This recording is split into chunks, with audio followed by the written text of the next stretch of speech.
आणि उन्हाळ्याची सुरुवात झाली आणि सूर्य अक्षरशः आग ओततोय। आज यवतमाळ शहराचा पारा 41.2 सेल्सिअस अंशांवर पोहोचला असल्याची माहिती हवामान विभागाने दिली आहे। एप्रिल मे महिना अजून बाकी आहे आणि या 2 महिन्यांमध्ये पारा 45 ते 46 अंशांवर जाण्याची शक्यता वर्तवली जाते आहे। आढावा घेतलाय आमचे प्रतिनिधी दीपक शास्त्री यांनी। पाहूया।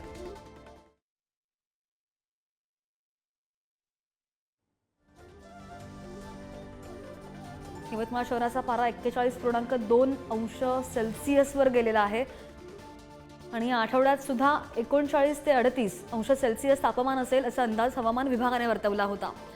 त्यानंतर आता पुढच्या 2 ते 3 दिवसात किंवा या मे आणि एप्रिलमध्ये हा पारा 45-46 अंश जाईल असा अंदाज सुद्धा हवामान विभाग वर्तवत आहे, जे अगदीच एक्स्ट्रीम आहे आणि त्यामुळे उष्माघाताचा त्रास होऊ नये, गरमीचा त्रास होऊ नये, त्यामुळे काळजी घ्या असं आवाहन सुद्धा पालिका प्रशासन करत आहे।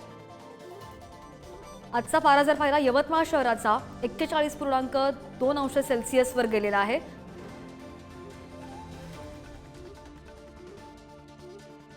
या 2 आठवड्यामध्ये सुद्धा जर तापमान आपण पाहिलं हवामान विभागाने वर्तवल्यानुसार 38-39 अंश असाच हा पारा राहिलेला आहे आणि त्या उन्हाचा जास्त त्रास होऊ नये त्यासाठी काय काय काळजी घ्यायला हवी, काय आवाहन करण्यात आलेलं आहे ते सुद्धा आपण पाहिलं।